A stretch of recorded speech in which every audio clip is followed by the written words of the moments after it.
So welcome you all guys in today's video and today we are going to discuss about 3D transforms and हमने इसका छोटा भाई 2D transforms के बारे में अपनी इस प्लेलिस्ट में पढ़ा था जो आप आई बटन से अवेल कर सकते हो एंड आप उसे देख सकते हो। अगर आपने वो नहीं देखा है तो कोई दिक्कत की बात नहीं है, हम आज भी उनको डिस्कस कर रहे होंगे। ओके, सो मैंने अपना एक बढ़िया से ऐसा प्लेग्राउंड टाइप बना रखा है 3D ट्रांसफॉर्म को समझने के लिए।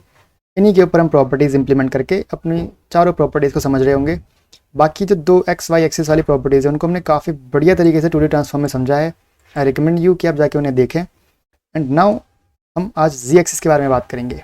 देखो, हमें पता है कि ये हमारी 3 एक्सिस होती हैं, X axis, Y axis and Z axis. तो जी एक्सिस जो होती है ना बेसिकली वो हमारी हो रही होती है एकदम स्क्रीन के अंदर, तो हमको दिखती नहीं है वो, हमें एक्स वाई विजिबल होती है प्रॉपरली। तो जी में जब भी चेंजेस होते हैं ना तो हमको इतना क्लियरली विजिबल नहीं होते। तो इस जी को विजिबल होने के लिए ना हमें पर्सपेक्टिव सेट करना पड़ता है। अगर आप फाइन आर्ट्स के स्टूडेंट हो या फिर आपने इंजीनियरिंग ड्राइंग पढ़ी है अपनी बीटेक के अंदर कहीं पे भी, तो आपको पता होगा कि पर्सपेक्टिव क्या होता है, क्या उसकी इंपॉर्टेंस होती है। तो उसी चीज़ को आज हम समझ रहे होंगे एंड आप इन नोट्स की रीडिंग ज़रूर ले लेना एक बार लेक्चर ख़त्म होने के बाद। तो यहीं से शुरू करते हैं। बेसिकली देखो क्या है कि 3D ट्रांसफॉर्म भी ना सेम होता है 2D ट्रांसफॉर्म की तरह, बट यहाँ पे ना हम अब ये देख सकते हैं कि अच्छा जो हमारी प्रॉपर्टीज़ है वो जेड एक्सिस में किस तरीके से इंप्लीमेंट हो रही है। जैसे स्केल, एक स्केल साइज़ है तो बेसिकली तीनों डायरेक्शन में स्केल कर देता है, एक्स वाई जी तीनों में। ओके, एंड स्केल एक्स सिर्फ एक्स एक्सिस में like horizontally and scale Y सिर्फ वाई एक्सिस में वर्टिकली। एंड अब दिक्कत क्या है ना कि जो स्केल के अंदर प्रॉपर्टी होती है, स्केल प्रॉपर्टी में उसकी हमें एक्स में दिखती है, वाई में दिखती है, बट जी में दिखती नहीं है। तो जी में इसलिए नहीं दिखती ना क्योंकि हमें विजिबल ही नहीं होती प्रॉपर तरीके से। जी एक्सिस कैसी ऐसी सी हो सकती है। देखो, अगर मैं आपको एकदम कैमरे के सामने ले आऊँ इस चीज़ को, तो आप मैं इसमें कुछ भी चेंज करूँ, आगे पीछे करूँ, आपको दिखेगा ही नहीं अगर कैमरे के सीधे है। बट मैं थोड़ा सा टिल्ट करके ऐसे चेंजेस करूँ देन आपको विजिबल होगा। तो यही प्रॉपर्टी होती है हमारे जी एक्सिस की कि वो ना एकदम अंदर होती है हमारी स्क्रीन के और वैसे सामने होती है, तुमको उसमें कोई भी मूवमेंट होती है वो दिखती नहीं है। हम उसको आज कैच करना सीखेंगे। ओके, सो चलते हैं। आप इस नोट्स की पूरी रीडिंग लेना, मैंने अच्छे से समझा रखा है, इसमें आपको सब कुछ समझ में आएगा बेसिकली। ठीक है, आओ हम डायरेक्टली कोड पार्ट पे जंप करते हैं। तो मैंने अपना HTML में इतना लिख रखा है, कुछ बॉक्सेस क्रिएट कर दिए एक ग्रिड कंटेनर के अंदर। एंड उन बॉक्सेस के अंदर मैंने जो 12 प्रॉपर्टीज़ थी अपनी लिख दी, स्केल की 3, रोटेट की 3, ट्रांसलेट की 3 एंड स्क्यू की 3। तो इसको मैं बंद कर देता हूँ अभी के लिए। हमारे पास है अब अपना ये स्टाइल शीट वाला कंटेंट जिसके अंदर मैंने ग्रिड मार्क कर रखा है, प्रॉपर्ली इसको प्लेस कर दिया, स्टाइलिंग दे दी एंड क्या कहते हैं अपना 4 रोज एंड 3 कॉलम्स पे इसको डिवाइड कर दिया एंड सारे आइटम्स को सेंटर कर दिया उनके सेल के। एंड बॉक्स को मैंने प्रॉपर्टी कुछ दे दी। ओके, इस बार मैंने बॉक्सेस को ना अपनी कुछ कस्टम मार्जिन पैडिंग दे रखी है एंड कस्टम हाइट विड्थ दे रखी है। इससे ना क्या है कि हम इसको सेंटर में प्लेस कर पाएंगे, वरना 1FR के थ्रू ना वो पूरी की पूरी विड्थ और हाइट ले लेते हैं इसलिए। एंड H1 को मैंने टेक्स्ट सेंटर कर रखा है basically. Now what we have to do is कि हम पहले स्केल एक्स को थोड़ा सा देखते हैं। डॉट स्केल एक्स के अंदर जैसी होवर हो तो क्या हो कि अपनी जो प्रॉपर्टी है ट्रांसफॉर्म वाली उसमें क्या हो, रोटेट, उसमें स्केल हो जाए अपना जो ये एक्स में। अब एक्स एक्सिस में मुझे स्केल करना है तो बाय डिफ़ॉल्ट 1 होता है, मैं 1.5 करूँगा तो एक्स एक्सिस मतलब हॉरिजॉन्टली स्केल करेगा। देखो कर गया, गुड। सेम चीज़ में अगर कॉपी पेस्ट करके अपना फटफट नीचे आऊँ, नीचे आते हैं और वाई एक्सिस को दे देते हैं कि भाई वाई में भी कुछ काम करना है आपको, वाई में भी सेम काम करना है कि आप अब वर्टिकली स्केल कर दो। देखो पूरा, तो ये काम होता है अपना इसका, एक्स में इतना, वाई में इतना एंड जी के अंदर कितना होता है वो भी देख लेते हैं। चलो, जी एक्सिस के अंदर ना हमको चेंज विजिबल नहीं होता।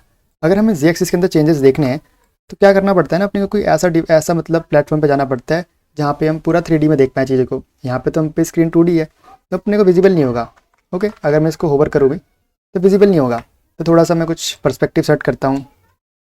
पर्सपेक्टिव लेट सपोज मैं 300 पिक्सल से देख रहा हूँ इसको एंड अब कुछ दिखेगा अपने को, अब भी विजिबल नहीं है, कुछ होता ही नहीं है। मतलब बहुत मुश्किल से ऐसा कुछ 3D रेंडरिंग वाली वेबसाइट्स पे जाइए जहाँ पे आप इस चेंज को विजिबल कर पाएँ। एंड मैं कुछ रोटेट कर देता हूँ इसको। चलो, इस पर प्रॉपर्टी इंप्लीमेंट हो रही है बट वो हमें दिख नहीं रही है। बस वाई एक्सिस में रोटेट कर देता हूँ 45 डिग्री के अराउंड। देखो अब ये रोटेट तो हो रहा है, हाँ अपने को स्केलिंग नहीं दिखेगी क्योंकि स्केलिंग तो एकदम बिहाइंड हो रही है इसके, एकदम एकदम बिहाइंड, तो उससे कुछ होता नहीं अपने को। ठीक, तो कोई नहीं, अब समझ गए ना कि स्केल्स भी एग्जिस्ट करता है एंड वो स्केल करता है एक्चुअली में चीज़ों को। Now we have my another property that's rotate property. Dot rotate पे जाते हैं, rotate X on hover, you transform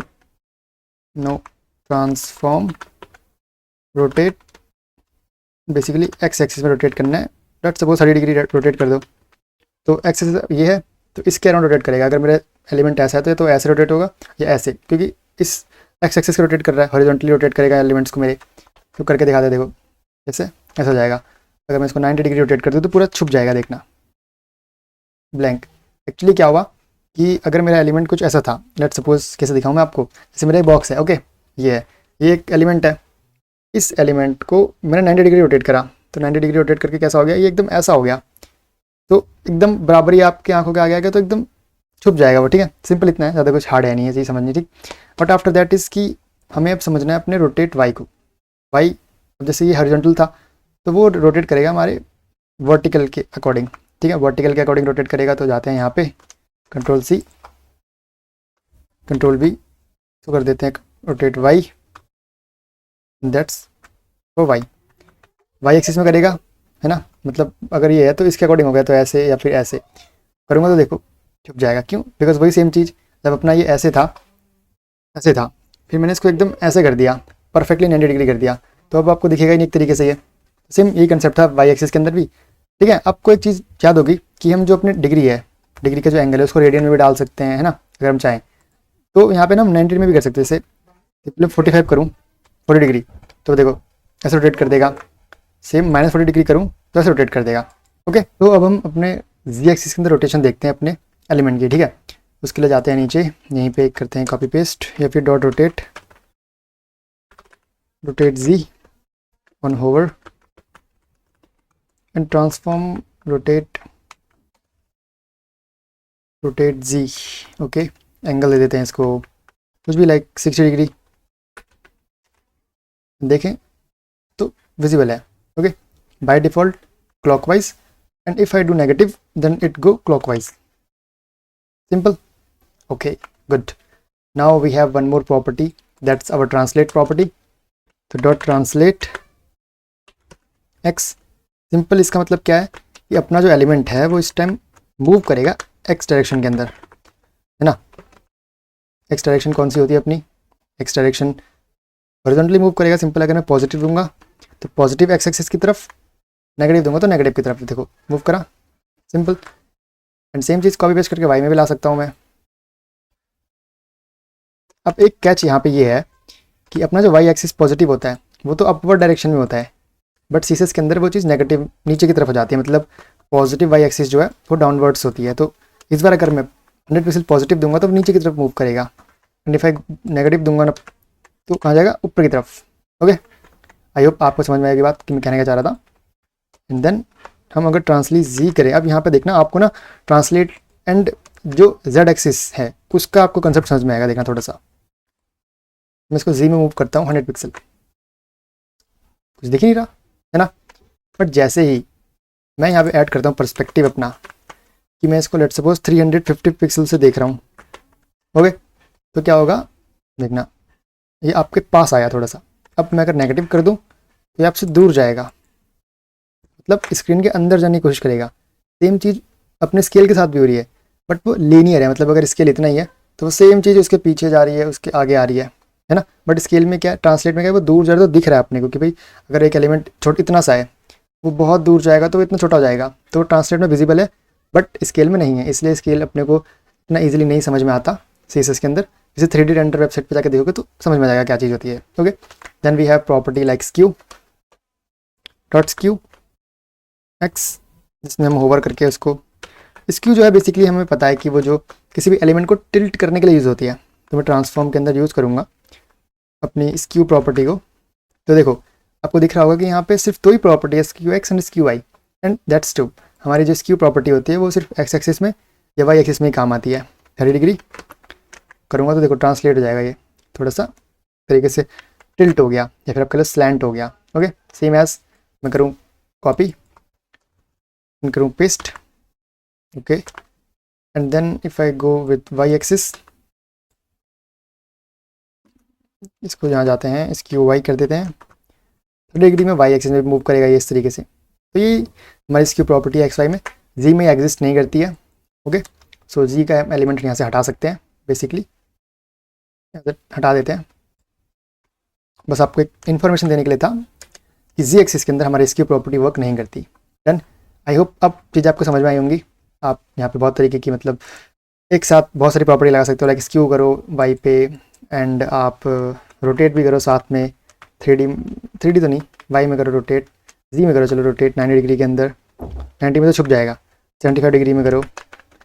and चाहो तो आप और प्रॉपर्टीज़ को भी जोड़ सकते हो, लाइक ऐसे तो रोटेट भी करेगा, समझो टिल्ट भी करेगा। तो इनका यूज़ करके आप एनिमेशंस काफ़ी अच्छे अच्छे क्रिएट कर सकते हो।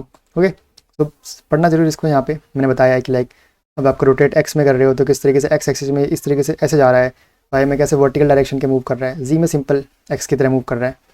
एंड एक्स वाई जी के बारे में समझाया मैंने आपको कि एक्स एक्सिस ऐसे होती है, वाई ऊपर की तरफ होती है, जी आपके स्क्रीन के सामने होती है तो दिखती नहीं है, तो इसलिए थोड़ा टेढ़ा करके बनाया मैंने यहाँ पे कि आपको विजिबल हो। तो पर्सपेक्टिव का काम क्या होता है एंड ये सब। एंड बाय ऑल दिस हमारी सीरीज यहाँ पे ख़त्म होती है ऑफिशियली एंड फाइनली। ओके, सो जितनी रिक्वायरमेंट थी ना अपने को एक अच्छा वेब डेवलपर बनने की, उतनी सीरीज हमने कम्प्लीटली बढ़िया तरीके से प्रैक्टिकली प्रोजेक्ट्स बना के समझी है, रटी नहीं है।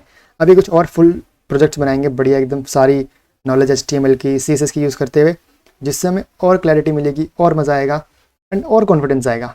ठीक, बाकी सीखने के लिए अभी भी HTML के अंदर बहुत कुछ बचा है, CSS के अंदर बहुत कुछ बचा है, बट वो अभी के लिए रिक्वायरमेंट के हिसाब से ज़रूरत नहीं है उसकी। ओके, तो अभी क्या करना है आपको, बस प्रैक्टिस करनी है, जितने अब तक पढ़े उनको बढ़िया से पढ़ो, समझो, इम्प्लीमेंट करो। जब कॉन्फिडेंट फील हो जाओ तब आगे बढ़ो जावास्क्रिप्ट के अंदर। ठीक है, तो बिफोर जावास्क्रिप्ट हम कुछ अच्छे अच्छे प्रोजेक्ट्स बिल्ड कर रहे होंगे अपनी CSS HTML को यूज़ करते हुए, एंड देन आप काफ़ी चीज़ें ना आप सीखोगे प्रोजेक्ट बिल्ड करते हुए, ना कि सिर्फ थ्योरेटिकली बैठ के। तो अब आपकी लर्निंग जो होगी ना HTML CSS की, वो हो रही है प्रोजेक्ट बिल्ड कर करके। जब आपको रिक्वायरमेंट होगी ना कि अच्छा ये कैसे करें, आप जाएंगे कहीं पे डॉक्यूमेंटेशन पढ़ेंगे अपने अकॉर्डिंग, ठीक है, देन उसको इम्प्लीमेंट करेंगे एंड बाकी हम प्रोजेक्ट बना के कुछ नीचे साथ में सीखते रहेंगे। कोई दिक्कत की बात तो है नहीं वैसे भी। तो आज के लिए इतना ही था, मिलते हैं अगले लेक्चर में, बाय, सी यू सून।